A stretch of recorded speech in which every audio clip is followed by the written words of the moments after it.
Bismillahirrahmanirrahim. Assalamualaikum warahmatullahi wabarakatuh.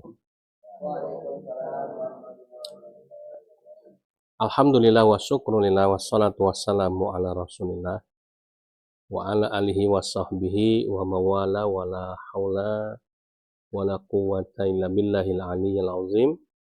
Amma ba'du faya ibadallah usikum wa nafsi wa iyaya bitaqwallah faqad fazal muttaqun. Faqala Allah ta'ala rabbi a'udzu bika min hamazati syayatin wa a'udzu bika rabbi ayyahdurun. Shadaqallahul adzim. Hadratul mukarramin, ikhwah fillah dimanapun berada yang dimuliakan oleh Allah Subhanahu wa taala. Alhamdulillah, puji dan puji syukur senantiasa kita panjatkan kehadirat Allah yang telah memberikan ribuan nikmat yang tidak bisa kita hitung satu persatu, karena nikmat dari Allah itu saking banyaknya. Makanya Allah sampai bilang, wa in ta'uddu ni'matallahi la tuhsuha. Kalau kamu mencoba ngitung-ngitung nikmat Allah, maka kamu tidak akan sanggup. Maka kita disuruh bersyukur. La in syakartum la azidannakum wa la in kafartum inna adzabi lasyadid. Kalau kamu bersyukur atas nikmatku, maka akan aku tambah. Tapi kalau kamu kufur, Allah akan timpakan azab yang berat, yang pedih. Naudzubillah summa naudzubillah. Oleh karenanya, mari sama-sama di momen-momen yang mungkin saat ini ada yang senang, ada yang sedih ya setelah pemilu. Yang paling penting harus kita lakukan adalah tetap bersyukur. Alhamdulillah. Ya. Tidak lupa juga salawat salam semoga terlimpah tercurah kepada suasana junjungan kita tercinta, suri teladan kita Nabi Muhammad Sallallahu Alaihi Wasallam. Ikhwafillah yang dimuliakan oleh Allah Subhanahu Wa Taala, supaya Allah menurunkan ridhonya pada kita dan memberikan bimbingan pada kita.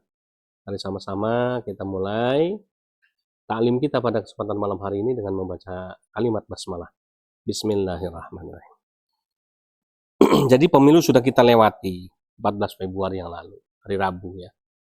Kita sudah mencoblos sesuai dengan pilihan kita. Ya, dari mulai presiden, wakil presiden, ya. Presiden pilihannya ada 3. Kemudian kita juga memilih partai ya. Ada berapa itu? 18 ya, nggak salah. Kemudian kita juga memilih anggota DPD, ya. Kita juga memilih anggota DPR RI. Kita juga memilih anggota DPRD provinsi masing-masing. Kita juga memilih anggota DPRD kabupaten atau kota di masing-masing wilayah kita. Nah, tentu ini menjadi satu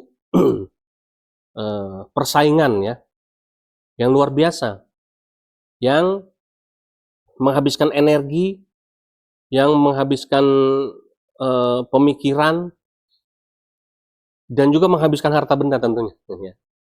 Karena memang ini adalah persaingan dunia yang luar biasa.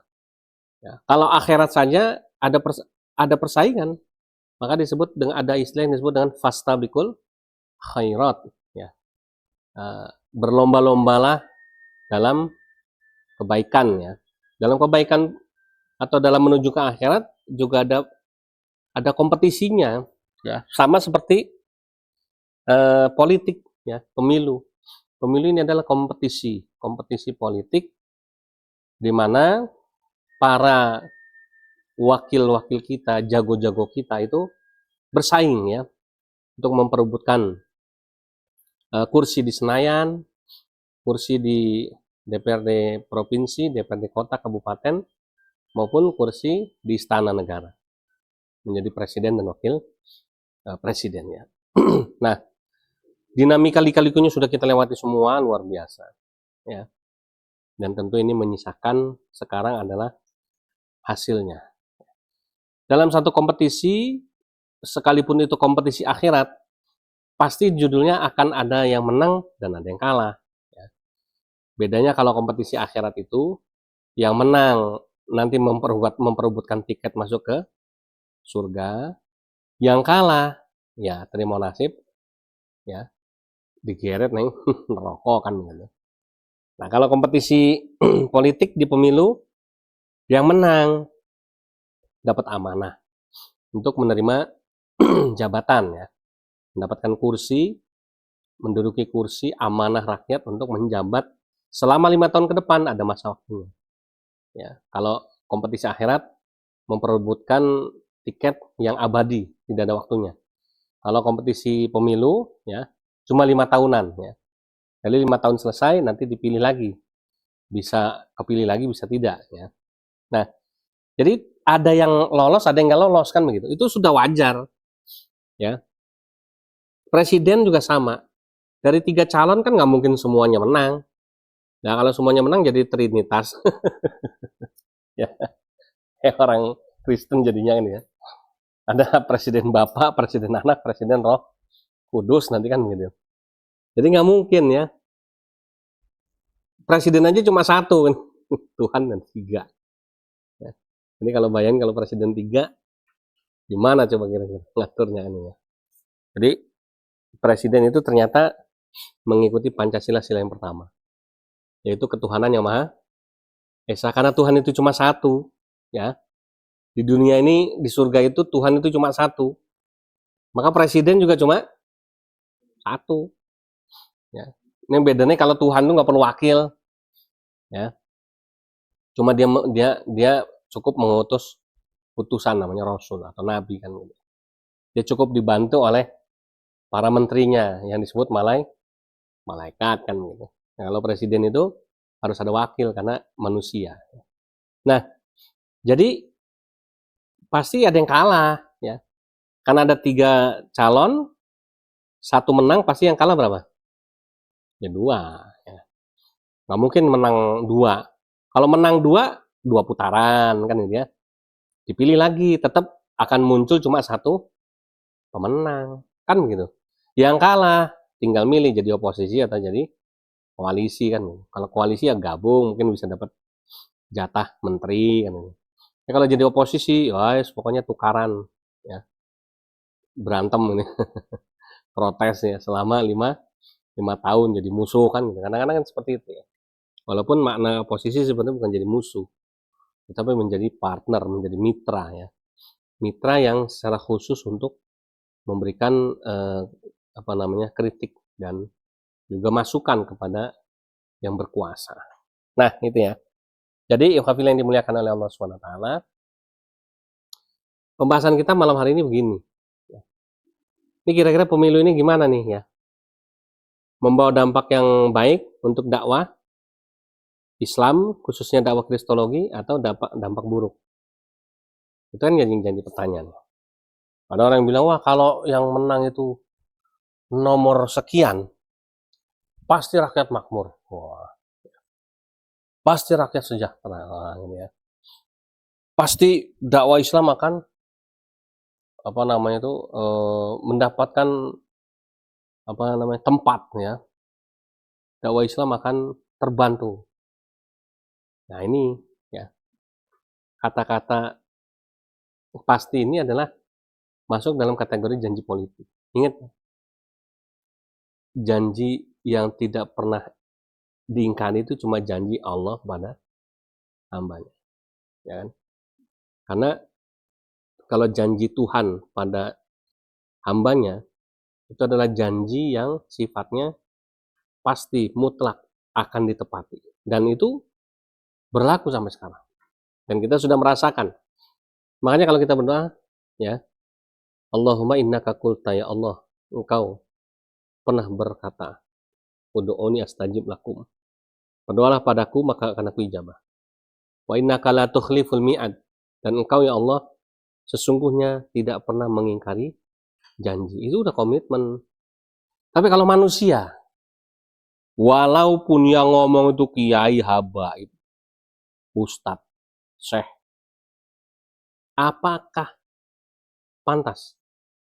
Ya, apakah jaminan? Apakah ada garansi bahwa yang diucapkan itu adalah janji yang diucapkan itu adalah janji yang benar yang akan ditepati? Manusia loh yang punya janji. Jadi ini menjadi bahan buat muhasabah kita juga. Ya, jadi tidak ada manusia yang punya janji itu selalu tepat. Yang janjinya selalu ditepati cuma Allah Subhanahu wa Ta'ala. Hanya memang bedanya porsinya. Kalau mungkin yang janji itu orang yang soleh, porsinya lebih banyak yang ditepati. Kalau yang janji orang yang munafik, lebih banyak yang diingkari. Kan cuma gitu aja. Tetapi sama-sama manusia, nggak ada yang janjinya itu 100% bisa dipegang. Kan begitu. Cuma Allah yang janjinya hakul yakin, 100% bisa kita pegang bahwa janji Allah itu adalah benar. Janji Allah pasti akan ditepati. Wa innaka la tukhliful mi'ad, kan gitu. Nggak mungkin Allah itu mengingkari janji, tidak mungkin. Itu termasuk sifat Allah yang mustahil. Jadi Allah itu mustahil mengingkari janji. Ya, itu sudah menjadi sifatnya Allah Subhanahu wa Ta'ala. Menjadi sifat manusia itu, karena manusia ini sifatnya al-insanu mahalul khata' wa nisyan. Manusia itu tempatnya salah dan lupa. Dia baru janji kemarin, ya, hari ini bisa lupa. Padahal belum ada 24 jam. Dia janji sejam yang lalu, ya, sejam kemudian dia bisa ingkar. Kenapa? Apa tadi aku ngomong begitu ya, kan gitu ya. Itu sifat manusia.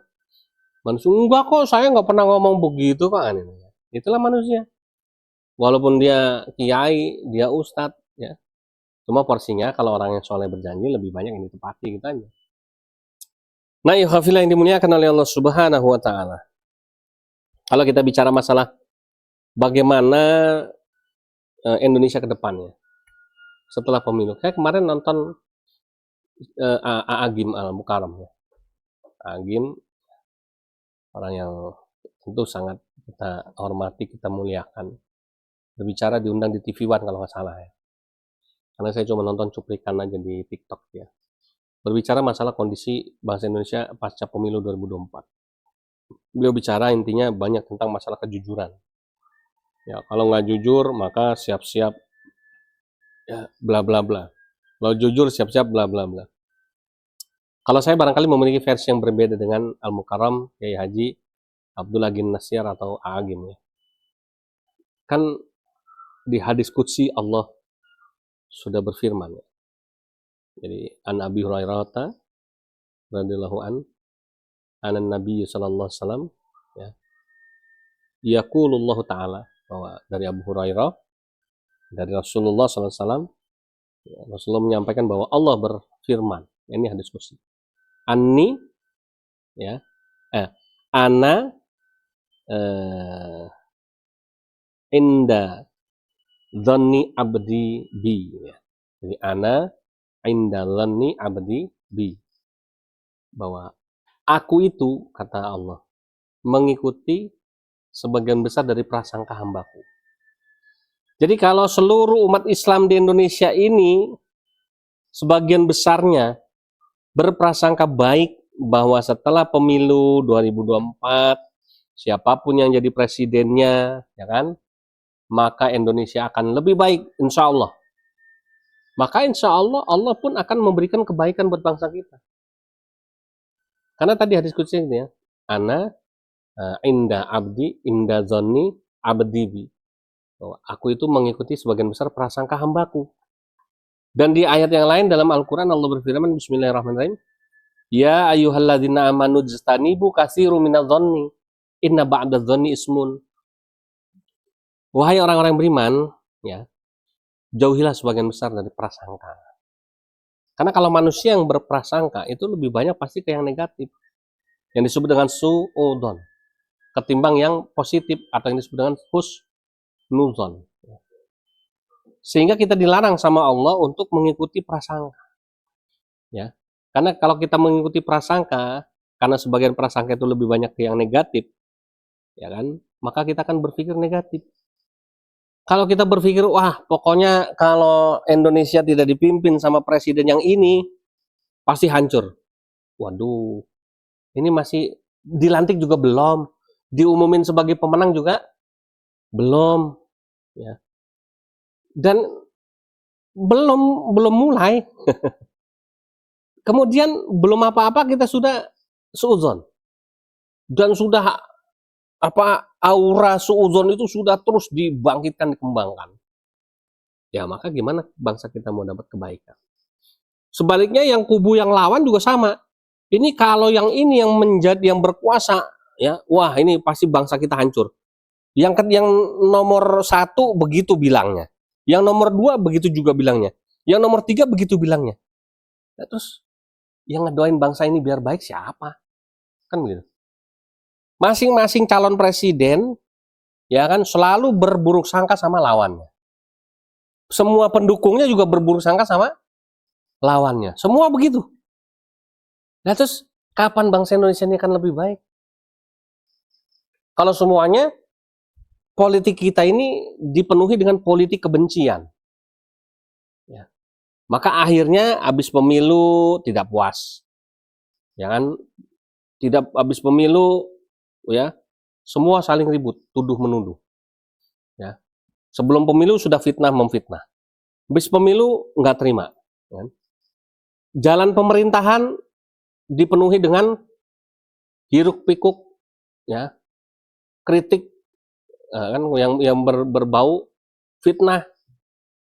Yang akhirnya bagaimana orang mau menjalankan pemerintah yang sehat, yang baik kalau sebagian besar rakyatnya yang dulu tidak memilihnya dia ini, kemudian semuanya menyerang yang tidak baik.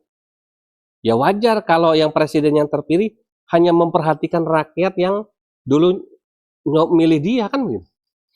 Karena dulu ya misalnya di daerah istimewa Yogyakarta yang menang adalah paslon atau capres nomor sekian, maka bantuan akan lebih banyak porsinya diberikan di Jogja. Tapi karena misalnya gitu ya, provinsi A tidak mendukung saya, bahkan lebih cenderung menjelek-jelekan saya, ya, dari mulai sebelum pemilu sampai udah jadi presiden masih terus nyerang-nyerang saya, ya. Ya udah, nggak usah dikasih bantuan, kan begitu ini jadinya. Semua jadi nggak sehat bangsa kita ini. Jadi sehat tidak sehat bangsa kita ini sebetulnya bukan dari pengasuh, bukan dari luar, tapi dari dalam kita sendiri. Ya, maka ikhwafil yang dimuliakan oleh Allah Subhanahu Wa Taala. Kalau kita bicara secara spesifik mengenai dakwah kristologi, kalau saya secara pribadi tetap optimis. Insya Allah presiden yang terpilih siapapun, ya, sekalipun yang saya pilih itu kalah, ya, sekalipun yang saya pilih kemarin, yang saya coblos kemarin itu kalah, tidak menang, yang menang itu adalah pasangan capres nomor yang lain, saya tetap mendukung, ya, walaupun saya beda pilihan. Dan saya pasti akan mendoakan yang terbaik. Ya, saya akan memilih bukan jadi koalisi juga, bukan jadi oposisi juga, tapi menjadi rakyat yang selalu siap untuk sami'na wa ata'na. Ya. Menjadi rakyat yang baiklah. Kenapa? Karena itu adalah keimanan kita. Kalau umat Islam ini maunya berontak, waduh, hampir di setiap negara muslim itu semua selalu terjadi pemberontakan. Alhamdulillah Indonesia aman. Apakah Indonesia ini mau dibuat seperti misalnya Nigeria? Nigeria itu muslim. Tapi kenapa pecah? Perang saudara sama-sama muslim. Ya. Sudan, muslim. Kenapa pecah? Kenapa perang saudara? Yaman, dan lain sebagainya. Irak. Indonesia mau dibuat seperti itu? Jangan. Ya. Hidup ya dalam keadaan berpecah belah, akhirnya menimbulkan permusuhan. Permusuhan itu akhirnya menumpahkan darah, ya kan? Sampai terjadi peperangan misalnya. Ini nggak enak, kok perang dibilang enak? Orang yang perang aja Libya, nyesal mereka. Kenapa dulu mengikuti propaganda Barat? Kenapa dulu kami ya mau diprovokasi? Akhirnya kami perang sampai sekarang, lihat kehancuran yang terjadi. Mau seperti itu Indonesia ini? Jangan. Indonesia ini alhamdulillah dari 3 presidennya, calon presiden semuanya muslim. Kan itu aja kita bersyukur. Wah, tapi kan presiden yang pilihan saya ini yang soleh. Iya, namanya soleh nggak soleh itu, ya kan, memang bisa diukur. Tetapi hidayah Allah kita nggak tahu. Mana tahu presiden yang justru kita jelek-jelekin, dia lebih soleh kan gitu. Kenapa? Dapat hidayah dari Allah. Kalau kita doakan terus, seluruh rakyat Indonesia mendoakan dia, ya. Seluruh rakyat Indonesia semuanya yang tadinya benci, semuanya memaafkan, dan ayo dukung presiden yang terpilih siapapun walaupun bukan calon kita yang menang, ya. Dengan harapan supaya Indonesia ini bisa bangkit dari keterpurukan. Nah, gimana mau mikirin utang lunas, gimana mau mikirin rakyat miskin bisa hidup makmur. Nah, rakyatnya aja pada pecah-pecah begitu. Elit-elitnya pada berantem, ya, pada sibuk, ya, memikirkan diri sendiri dan kelompoknya. Gimana mau beres bangsa kita ini, ya. Nah, makanya ikhwafil yang dimuliakan oleh Allah Subhanahu wa taala, ya, kami di sini tentu berharap setelah pemilu ini bangsa kita lebih baik, ya. Siapapun yang menjadi pemimpin-pemimpin kita. Nah, kemudian memang betul era sekarang ini adalah perang yang paling berat, pertaruhan, ya, yang paling besar.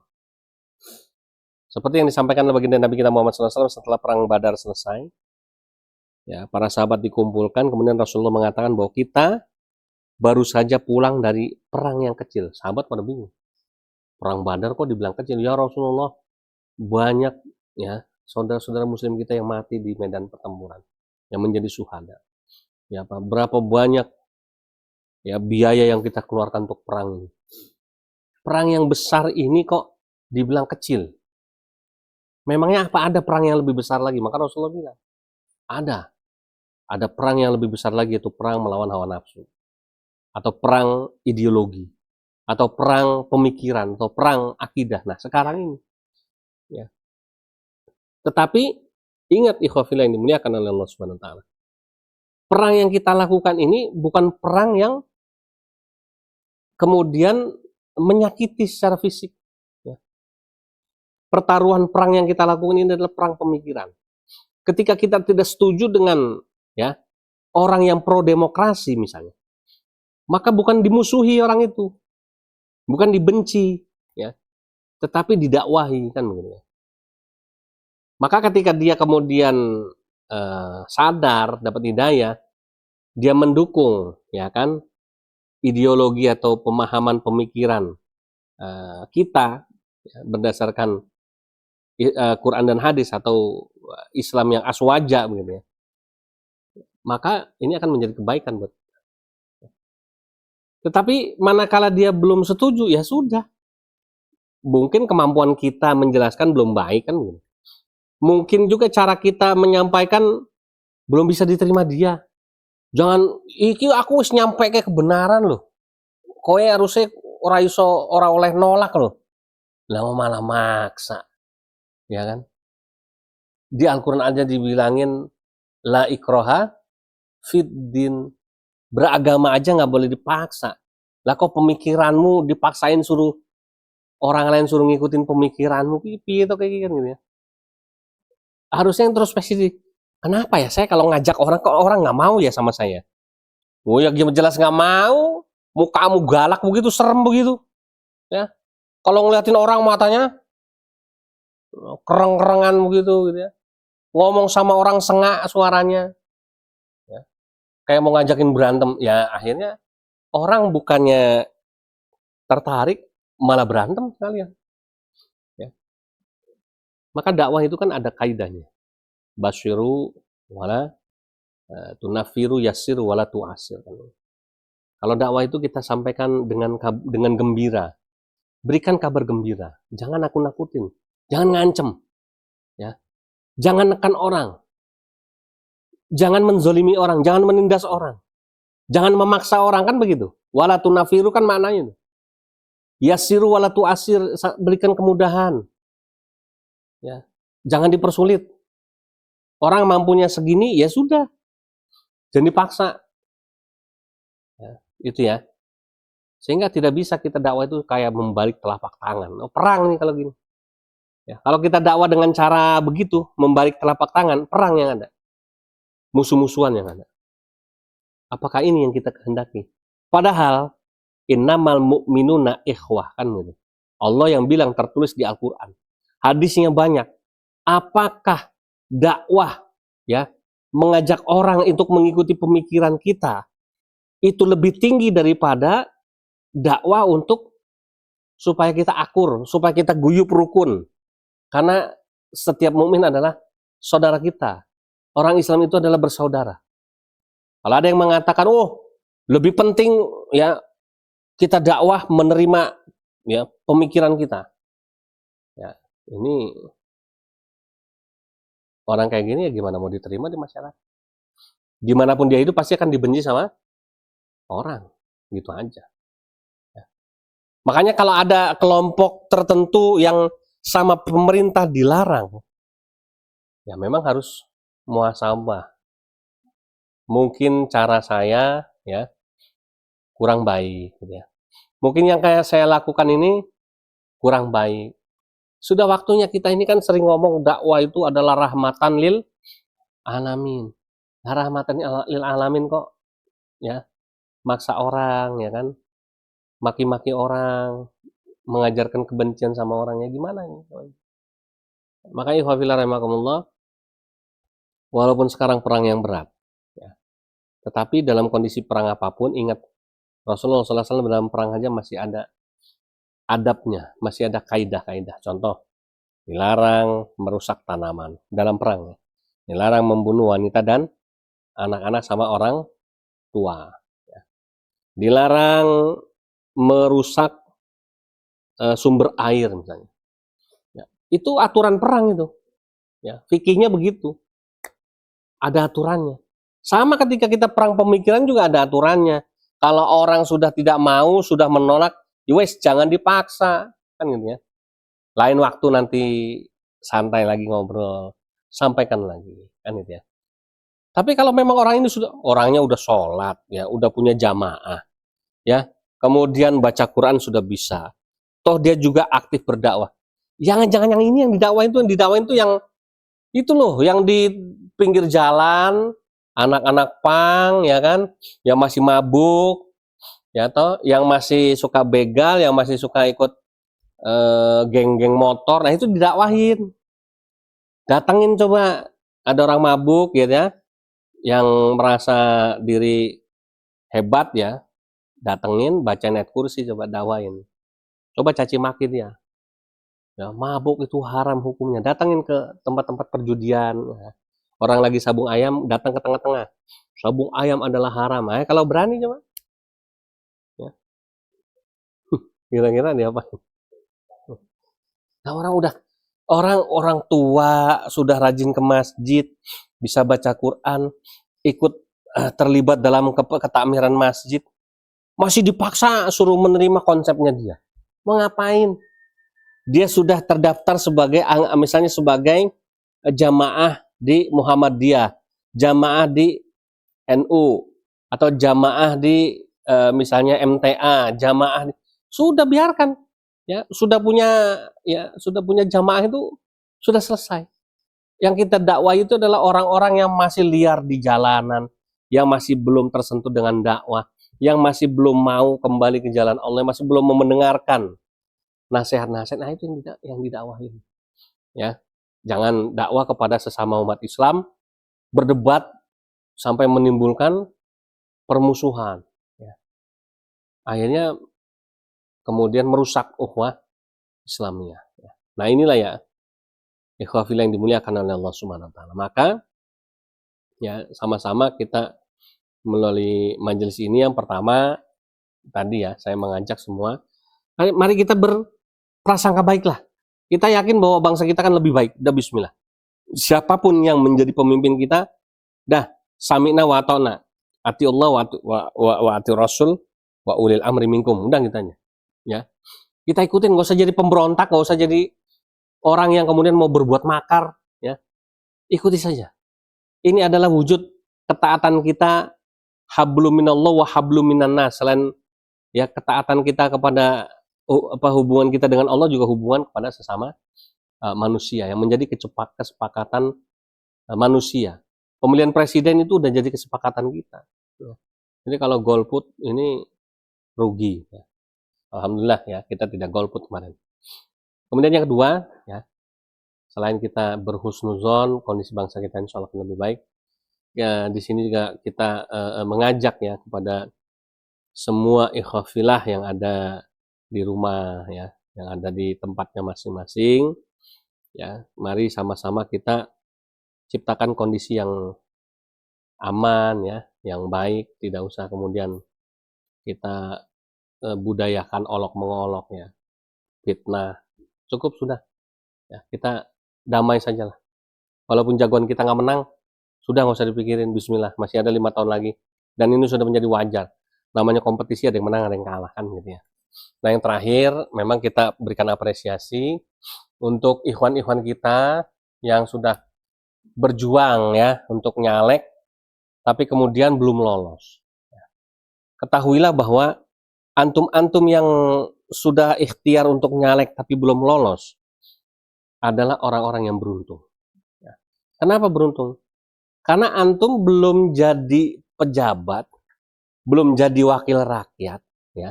Tapi antum sudah memberikan yang terbaik untuk rakyat. Alhamdulillah ada yang sudah bagi-bagi sembako, ya. Alhamdulillah ada yang sudah bagi-bagi sedekah materi, ya kan? Yang 50.000, ada yang 100.000, ada yang 150.000. Ini bagi-bagi rezeki, niatnya sedekah aja. Ada yang sudah membangun musola, masjid, ada yang sudah membangun jalan, ya. Ini kan luar biasa. Belum jadi pejabat, ya kan? Nggak lolos.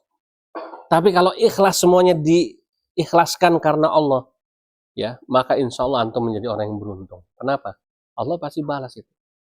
Dan jangan menyerah. 5 tahun lagi kalau masih ada kesempatan, ya, Allah meridhoi, kenapa tidak kan?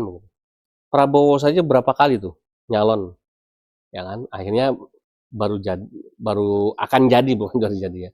Tinggal nunggu pengumuman kan, kalau jadi. Sehingga kita hargai juga nih ya kegigihan dari seorang Prabowo Subianto. Nah, jadi mungkin tahun ini belum jadi, 5 tahun lagi 2009 nyalek, belum jadi lagi 2034, wah jadi ya, memang ya qadarullah harus seperti itu prosesnya. Jadi jazakumullah khairan katsira atas semua kebaikan yang sudah antum berikan, mudah-mudahan Allah memberikan balasan yang lebih baik lagi. Amin ya Allah ya Rabbal alamin. Demikian yang bisa kami sampaikan. Tetap semangat semuanya. Mudah-mudahan Indonesia menjadi lebih baik lagi. Amin ya Allah ya Rabbal alamin. Kita tutup subhanakallahumma bihamdika asyhadu an la ilaha illa anta astaghfiruka wa atubu ilaik. Billahi taufiq wal hidayah. Assalamualaikum warahmatullahi wabarakatuh.